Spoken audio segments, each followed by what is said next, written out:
ani waxaa la yaabana asweydiya marmarka qaar qofta horta xaasmiya mise waa dhoocil yar.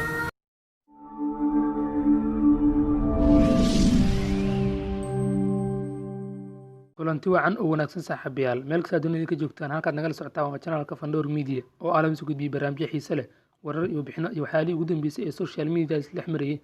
fadlan walaal macaan inta ku cusubtaa channelka subscribe saaro gamaleekana furo si ay kuu sarcaan waxyaalaan soo gelin markasta hadaad hornood la joogtaan muuqaalkan like saar una sii share garaa asxaabtaada aan u gudagalna barnaamijkeeni waxaa maalmihii ugu dambeysay social media aad u qabsaday hadalhayn badan ka dhaliyay aadna uga caroodeen dadyo badan oo ku tixnaa jiray Rashka Boy iyo Xabsa furiinkooda hase yeeshee Rashka Boy oo laga warsugayay muddo badan inuu ka hadlo arrintan ayaa ka hadlay waxa uu sheegay si cadna u sheegay inay kala tageen ama ay isfureen Xabsa iyo Rashka Boy ayaa lagu bartay muuqaalo ay soo wada geli jireen barta ay ku leeyihiin YouTube-ka kuwaas oo caan ka ahay sida aan xasuusanaa waxay ku guuleysteen lamaanihii ugu shidnaa ee sanadkan 2020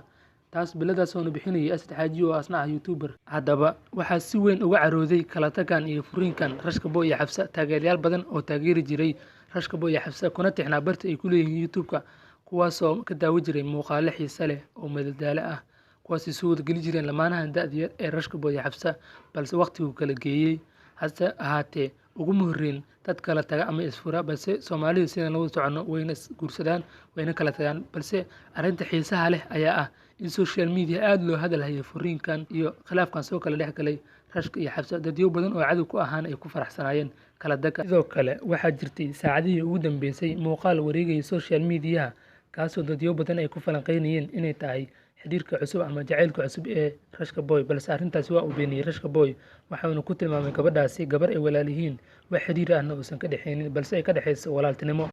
sidoo kale haddaan nahay bahda Fandor Media waxaan helnay codad la isdhaafsaday kuwaasoo cadeynaya in khilaafkan soo kala dhexgalay uu yahay khilaaf banaanka yaala balse codadkaasi aan baahi weynay anaga oo ixtiraamayna sharafta iyo milkaha familkan waxaan jecelnahay inay isku soo laabtaan oo noqdaan kuwii mar kale nolosha ku midooba muuqaaladii xiisaha lahaa ay soo wada geli jireen soo wada geliya haddaan nahay bahda Fandor Media waxaan nahay taageeraha koowaad ee lamaanahaasi waxaa sanadadii ugu dambeysay social media ku soo badanayay khaasatan Soomaalida YouTube-ka isticmaasha YouTubero badan oo lamaana ah muuqaalo soo wada geliya kuwaas oo aad dadka u xiiseeyaan balse maalmihii ugu dambeysay noqotay tusbax afka furtay oo lamaanayaal badan social media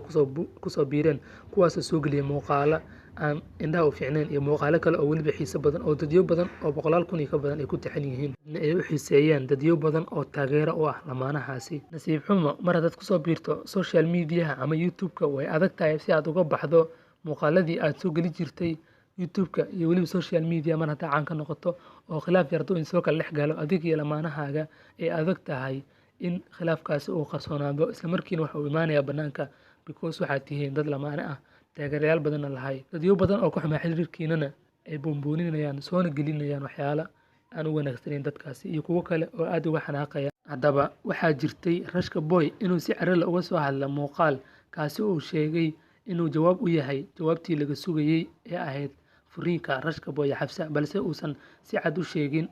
uusan ku weeraray dadyowgii ku tixnaay ama taageeri jiray Xabsa waxa uu sheegay inay yihiin dameero aan waxba hubsan sidoo kale waxa uu soo geliyay qoraal barta uu ku leeyahay YouTube-ka kaasoo ku sheegay waxa uu yiri sida tan caafimaadka ayaa wax walba ka muhiimsan jacaylku waxba maahan mar dad haysatay caafimaad taasi oo shaki gelinaysa xiriirkii jacaylkii kala dhaxeeyay Xabsa sidoo kale Rashka Boy ayaa ka xanaaqay dadyoga badan ee commentiga u soo qoraya ee dhahaya maxaad u qiyaantay Xabsa waxaanu ku tilmaamay kuwaasi kuwa aan waxba hubsan dadyo badan ayaa YouTube-kiisa ku qorayay commentiyaal kuwaas ay ku eedeynayaan kuna dhaliilayaan Rashka Boy oo yahay khiyaanoole balse ayagoo waxba hubsan arrintu aysan sidaasi ahayn ayna tahay khilaaf soo kala dhexgalay labadooda dhinac haddaba halkaad nagala socotaan saaxiibayaal waa channelka Fandor Media oo aalad isu gudbiya barnaamijyo xiiso leh wararkii ugu dambeysay ee social media isla dhexmariyay iyo barnaamijyo kale oo xiiso leh qisooyin jacayl fadlan walaal macaan hadaa ku cusubtaa channelkan subscribe saaro gambalekana furo si kuu sarca waxyaalaha soo gelin markasta dad hornood joogtana muuqaalkan like saaro like waa noo dhiirigelin una soo sheegay asxaabtaada waad ku mahadsantihiin daawashadiina iyo sida qiimaha badan aad noola socotaan markasta waa bahda Fandor Media oo isku duuban oo idin leh kulanti wacan iyo video kale